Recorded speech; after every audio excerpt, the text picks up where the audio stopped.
Hello welcome to our channel Satti cherry channel. అందరికీ నమస్తే.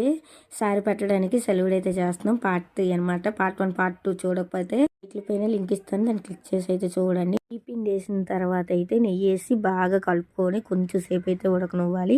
ఇలా ఉడికిన దాన్ని మనం ముందుగా అయితే ఎందులోకి అయితే ట్రాన్స్ఫర్ చేసుకుందాం అనుకుంటున్నామో అది బిందులోకి అయితే కొంచెం నెయ్యి వేసి బింది చుట్టూరు అప్లై అయితే చేసుకోవాలి. ఈ సలివిడిని అయితే వేడి మీద ట్రాన్స్ఫర్ చేసుకోవాలి. పొయ్యి మీద ఉంటుండగా అయితే బిందులోకి అంత ఒప్పుకున్నాం. అలాగే సలివిడి మీద కొంచెం నెయ్యి వేసుకొని కొంచెం చిటపట్లాడినంత వరకు అయితే గసగసాలు వేపుకొని ఆ నెయ్యి మీదే మనం గసగసాలు అనేది వేసుకోవాలి. ఇష్టం ఉంటే జీడిపప్పు కూడా మీదనైతే వేసుకోవచ్చు. అయితే కొబ్బరి ముక్కలు వేపాం కదా, అదే కళాయిలోనైతే జీడిపప్పుని వేసి వేపి మీదనైతే డెకరేషన్ కింద అయితే చేసాము. ఇది తీసుకెళ్ళి ఒక మూలకైతే పెట్టుకోవాలి. మేము కాలు తాగలకుండా అయితే ఒక మూలకైతే పెట్టుకున్నాం అనమాట. సెలవుడిని అయితే రేపు సారి పెడతామనగా ముందు రోజు అయితే చేసాము. ఈ వీడియోని సెలెక్ట్ చేయండి, షేర్ చేయండి, సబ్స్క్రైబ్ చేసుకోండి. బాయ్.